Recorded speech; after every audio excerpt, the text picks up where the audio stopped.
To impose tariffs on the UK and 7 other European countries in the ongoing row over the future of Greenland. Well, let's bring in our security and defence analyst, Professor Michael Clark, who joins us.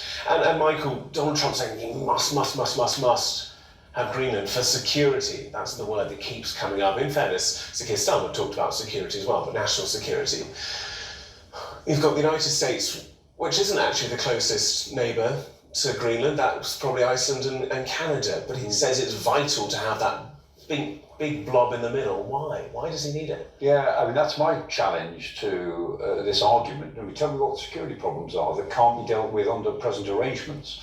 And there's 2 or 3 ways in which security is relevant. I mean, the one way that goes back to the 1950s is security against a missile attack against the United States. I mean, this is the map that we normally see of Greenland, but if you look at the map, the more accurate map is the one from the top down, looking at the roof of the world, the Arctic Circle, because the shortest distance between Russia, or for that matter China, and the United States, if there were to be a missile attack, is essentially over the North Pole. That's the way an attack would come.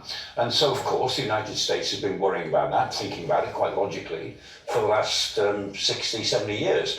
And there's the Pituffik space base, as it now is. It used to be Thule for many years.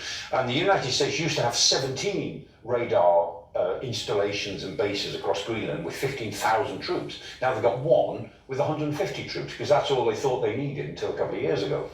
And in addition to that, there are 47 radar installations in Canada and 15 radar installations there in Alaska, where the United States label is. That's Alaska.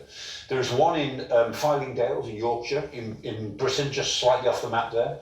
And there it is. I mean, that makes up what's called the BMEWS, which is the ballistic missile early warning system, and it's a mixture of short range and long range radars. Entirely sensible. So that could be built up on Greenland if the Americans thought they wanted more than 1 base there. And the chances are they will do over time as technology changes. They may want more bases. They can have all of that within the 1951 agreement that they've got with Denmark.